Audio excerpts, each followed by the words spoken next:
بسم الله السلام عليكم ورحمة الله وبركاته. داود يال كسر دوالة قناة كيني SMCC. ما أنتوا حنكهذا لنا على مدى قطرة. حالها آت كل مكرتة قطرها آت كأبض وحاكمة أنت أورك اللي وجود جرو. دمرك وحا مهمة إن يكدتون هذا كلف هذا مالها يقطرته وإيمان كرته تاسو داوعي كرتو عنق عروش كجرو. دقنينته وحا يمهين أنتهي حلقة أما مرحلة اللوات أوركا. هدي هويدا كفقاته آلدها شعاع سيدا راجدة قمريقة inkastoo ay ku amaaneeyeen hooyooyinka Soomaaliyeed inay khamri iyo daraag aysan isticmaalin haddana hooyooyinka caalamka ayaga uur laba isticmaalaan taasoo saameyn karta caafimaadka cuniga marka digniintan waxa ay muhiim u tahay xilliga ama marxaladda labaad ee uurka haddii hooyada ay ka fogaato shucaaca iyo daawooyinka aan la soo qorin waxaa 90% la rajeynayaa uurka hooyada inuu noqdo mid caafimaad ahaan dhameystiran dibna aan u keenin hooyada iyo cunigeedaba haddii ay hooyada isaga shakisay xataa in ay uur leedahay waxaa mamnuuc ah in raajo la saaro maxaa yeelay shucaaca raajada waa mid ka awood badan ilmaha caloosha ku jira shucaacaas waxa uu khatar gelin karaa caafimaadka cuniga ama waxa uu keeni karaa cuniga caloosha ku jira in uu noloshiisii u galaafto ama cunigii inuu soo dhiciso sidoo kale waxyaalaha khatarta ah hooyooyinka la kulmi karaan waxaa kamid ah sigaarka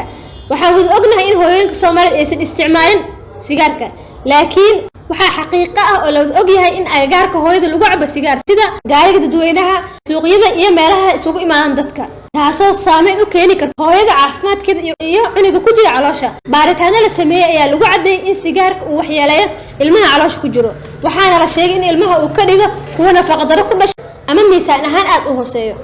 haddii sigaarka la cabana waa ay ka sii khatar badan tahay inkastoo aysan cabin hooyooyinkan laakiin hooyooyinka caalamka way cabaan taasoo saameyn baan u keeni karta cuniga sidoo kale waxyaalaha saameynta u keeni karo qataraha waxaa kamid ah daawooyinka waxaa la dhahaa waa seef laba af leh hooyooyinkana haddii ay isticmaasho daawo uusan u soo qorin dhakhtarka waxa ay halis weyn kala kulmi kartaa caafimaadkeeda iyo caafimaadka cunigeeda taas awgeed hooyo kasta waxaa lagula taliyaa in ay qaadato daawada dhakhtarka uu kula taliyo oo keli ah sababta waxaa jira daawooyin badan oo aan la qaadan karin xilliga uurka taasoo ka gudbi karto xariga isku xir hooyada iyo midka cuniga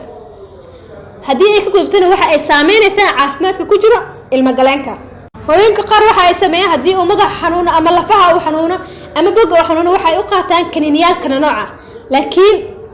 waxaa muhiim ah in ay isweydiiso hooyada haddii kaniinigan aad qaadato maxaa halis oo ka imaan karo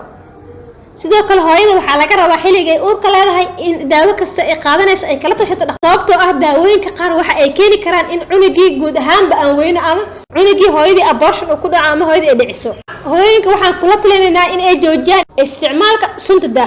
daahsoon waxaan ka wadnaa waa daawooyinka aan loo soo qorin oo saameyn ku keeni karo caafimaadka cuniga